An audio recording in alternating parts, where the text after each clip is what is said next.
बचा कुचा है। जो हमारी ज़मीन है, जो हमारे जंगल है, जो हमारे पानी के वसाइल हैं, तो हमारा एनवायरनमेंट है, हमारा जो भी हमारी यूएसपी है, जिसके लिए जम्मू कश्मीर बिलखुसूस वादी मानी जाती है पूरी दुनिया में, तो उसके ऊपर बड़े खतरनाक बादल मंडरा रहे हैं। 3 प्रोजेक्ट का मैं खुसूसी तौर पे जिक्र करना चाहती हूँ।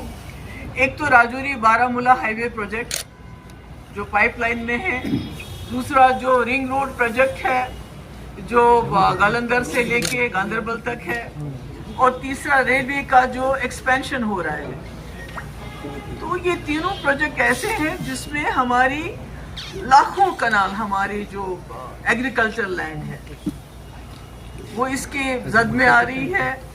उसके साथ साथ हमारे जंगल, लाखों के तादाद में हमारे पेड़, जिसमें देवदार के पेड़ हैं, हमारे आबी वसाइल जैसे हमारे स्प्रिंग्स होते हैं छोटे छोटे, और तो जब आप ये सड़कें बनाते हैं उसमें वो भी, और माइनिंग, जहाँ जहाँ भी ये सड़कें बनेगी इसका काम होगा, वहाँ जितने भी दरिया होंगे, नाले होंगे, नेचुरली आपने देखा कि माइनिंग की वजह से यहाँ हमारी कितनी बर्बादी हो रही है।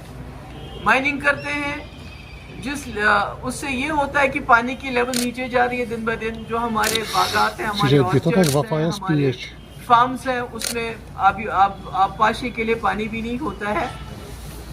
तो इसका ये जो तीनों प्रोजेक्ट्स हैं जिसका मैंने अभी जिक्र किया, इसमें राजौरी से लेके तकरीबन शुपियन हो, बडगाम हो, गांदरबल हो, पुलवामा हो, बारामूला हो, शायद ही कोई ऐसा डिस्ट्रिक्ट है जो इफेक्ट नहीं होता है, जिसकी ज़मीन खासकर एग्रीकल्चर लैंड इसमें नहीं जा रहा है। आप जानते हैं मिलिटेंसी जब पीक में थी, हालात ख़राब थे, हमारा हैंडीक्राफ्ट्स और हमारा जो हॉर्टिकल्चर है उन्होंने जम्मू कश्मीर की इकॉनमी को ज़िंदा रखा।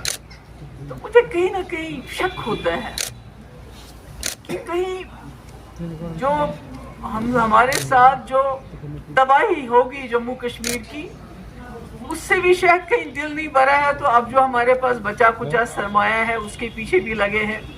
आपकी डबलिंग जो बारामूला बानिहाल रेलवे लाइन का करना चाहते हैं, बारामूला उड़ी, सोपोर, कुपवारा, अवंतीपोरा, शुपियन, अनंतनाग, बिजबिहाड़ा, पहलगाम। इमेजिन कर लीजिए पहलगाम जो हमारी टूरिस्ट जगह है, वहाँ भी रेल को लेना चाहते हैं, और वहाँ भी कई गांव ऐसे हैं जिनके पास जो जमीन है सारी इसके अंदर आ रही है।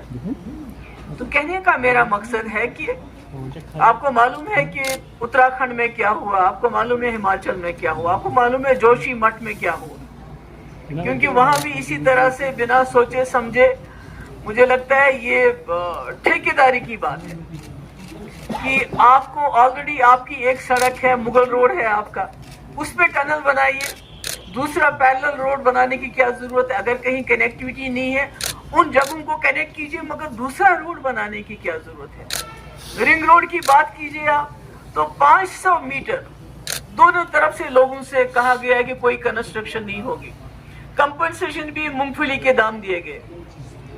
कहते हैं कि जब कोई कानून यहाँ लाना होता है जिसमें आपको पता है नीट, जिसमें 50% बाहर सीटें जाती, इसी तरह से कई कानून जिससे हमारे नौजवानों का गला काट दिया गया, उसमें वो कानून लगते हैं जो 370 खत्म करने के बाद हैं। मगर जब जमीन में मुआवजा देना पड़ा रिंग रोड के लिए, तो उसमें पुराने कानून चलाए गए जिसमें बहुत कम उनको मुआवजा मिला।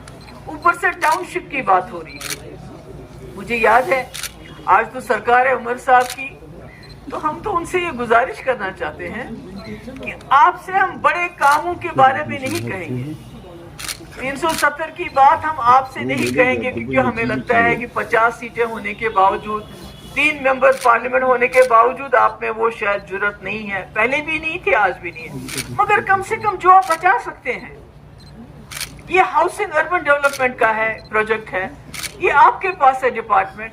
यहाँ कौन सी रोड बननी है, कौन सी नहीं बननी है, ट्रेन कहाँ चाहिए हमें, कहाँ नहीं चाहिए, हमारे किसानों का नुकसान नहीं होना चाहिए, हमारे आबशारों का नुकसान नहीं होना चाहिए, हमारे एनवायरनमेंट का नुकसान नहीं होना चाहिए। उसके लिए तो ये सरकार काम कर सकती है ना।